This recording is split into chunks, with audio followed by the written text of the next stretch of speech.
ৰাজ্যত অভাৱনীয়ভাৱে বৃদ্ধি নিত্য ব্যৱহাৰ্য সামগ্ৰীৰ দাম। বিধানসভাত ৰাজ্য চৰকাৰৰ দাম বৃদ্ধিৰ তথ্য দাখিল। বিগত 10 বছৰে হুৰাহুৰে বৃদ্ধি হৈছে প্ৰতিবিধ সামগ্ৰীৰ দাম।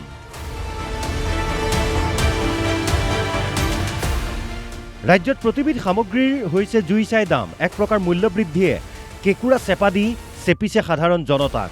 পেট্ৰল, ডিজেল, ৰন্ধন গেছ, চাউল, দালি, মিঠাতেলৰ লগতে প্ৰতিবিধ সামগ্ৰীৰ আকাশলংঘী দাম বৃদ্ধি। মূল্যবৃদ্ধিৰ প্ৰসংগই স্থান পালে অসম বিধানসভাত। কংগ্ৰেছৰ বিধায়ক আব্দুৰ ৰহিম আহমেদৰ প্ৰশ্নৰ উত্তৰত বিভাগীয় মন্ত্ৰী কৌশিক ৰায়ে দাখিল কৰে বিস্ফোৰক তথ্য। বিগত 10 বছৰে আকাশলংঘী হৈছে নিত্য ব্যৱহাৰ্য সামগ্ৰীৰ দাম। 2016ৰ 2 ফেব্ৰুৱাৰীত 1 লিটাৰ পেট্ৰলৰ দাম আছিল 58 টকা 98 পইচা।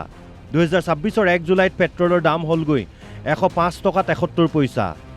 2016ৰ 1 ফেব্ৰুৱাৰীত 1 লিটাৰ ডিজেলৰ দাম আছিল 44 টকা 82 পইচা। 2026ৰ 1 জুলাইত ডিজেলৰ দাম হ'লগৈ 97 টকা 23 পইচা।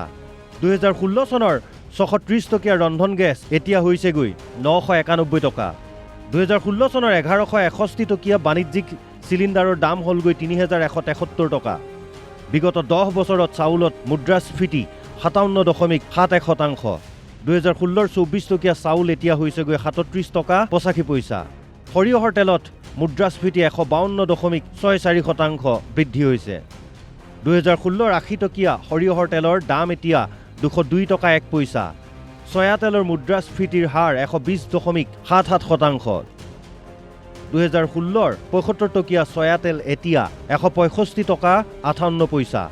মচুৰ দাইলত 9.69%, মগু দাইলত 17.91%, বুটৰ দাইলত 36.43%, ৰহৰ দাইলত 10.63% হৈছেগৈ মুদ্ৰাস্ফীতি। ৰন্ধন গেছৰ আমাৰ সময়ত মূল্য আছিল 718 টকা। তাৰপিছত ফেব্ৰুৱাৰী মাহত হৈছিল 16 চনত 630 টকা। আৰু এতিয়া ঘৰুৱা ৰন্ধন গেছৰ মূল্য হ'ল প্ৰায় 1000 টকা, 1317 টকা। তাৰপিছত 16 চনত আকৌ হ'ল 1161 টকা আপোনাৰ বাণিজ্যিক ৰন্ধন গেছৰ মূল্য। এতিয়া একেই বাণিজ্যিক ৰন্ধন গেছৰ মূল্য বাঢ়ি 3173 টকা। চাউল, দালি প্ৰত্যেকটো, মচুৰ দাইল, মগু দাইল প্ৰত্যেকটো খাদ্য সামগ্ৰীৰে, অত্যাৱশ্যকীয় প্ৰত্যেকটো খাদ্য সামগ্ৰীৰ আকাশলংঘী মূল্য বৃদ্ধি, দ্বিগুণ তিনিগুণ বৃদ্ধি।